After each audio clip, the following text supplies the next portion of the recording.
cliffs, the orchards of Blue Hills spread like a lush velvet mantle down the hill, stopping at Orchard House, where the restaurant, built onto what used to be the master's suite on the east side of the house, overlooked the lake. Below Orchard House was the old orchard, and across a narrow street, Lake Chelan.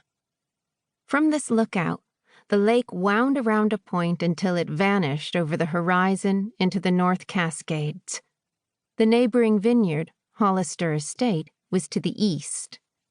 Lola's sister, Carmen, was marrying Evan Hollister this summer. Her wedding planning, combined with managing the Blue Hills winery, was keeping her in a suspended state of stress that was 3 levels higher than her normal type A frenetic behavior. She was unbearable to be around, even more than usual. Life at Orchard House had become a pressure cooker. The upside of Carmen being utterly consumed with her wedding plans was that it created a little more room for Lola to think. Maybe this was the perfect time to make her mark on the family business. Carmen's attention to detail had been split. She'd hit publish on the blog post, sending her post out to her subscribers, thinking it was nothing more than a dream. The window banged, she'd wedged a ruler under it, shut off the computer, went to bed. The next day, she'd logged on and been shocked at the number of comments, rolling in even as she watched. People were really interested in the tiny cabins. They wanted in. When were they open? How could they book? Could they book all 3 for apple-picking season? Were they heated? Which was why, in the beginning, when Marcus had called, she'd listened. She'd been at the beach across the lake from Blue Hills in Manson, throwing sticks for Daisy, when her phone had rung. Marcus was a PE teacher who'd stayed at Orchard House 2 summers ago as part of a grassroots effort to bring in the harvest at the winery when Lola's father, suffering from Alzheimer's, had nearly lost the business.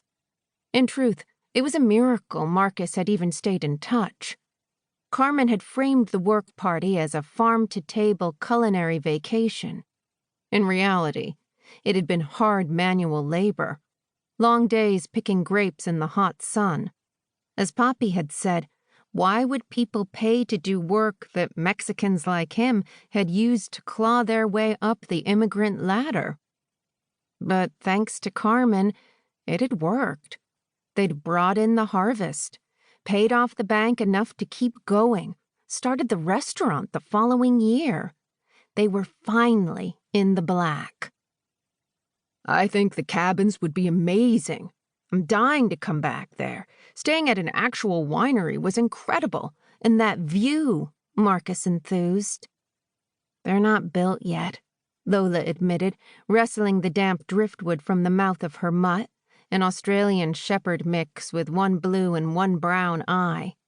Daisy cocked her head at Lola, body tense and coiled. Lola couldn't very well tell Marcus that Carmen was dead set against any diversion of cash, that she felt she'd branched out enough with the restaurant. That was the part that stuck like a thorn in Lola's side. When Carmen spoke of the business end of the winery, it was always as if it was hers alone. There wasn't even a pretense that Lola had a say. When Mommy had died, Lola had been 13. Carmen, 2 years older, had been the one to wake up Lola and supervise homework while Poppy had wandered around the house for 6 months like a man at sea. Carmen was the middle daughter, but while the eldest, Adela, was their leader when it came to comfort and nurturing, assuming household chores and bagging their lunches, Carmen's nature was to keep the ball rolling. Supervisor had suited Carmen's personality just as Lola's suited playing the rebel. Now, Lola was a rebel with a cause. Take out a loan, Marcus said, with the enthusiasm of someone with no skin in the game. Lola tossed the stick far out into the water.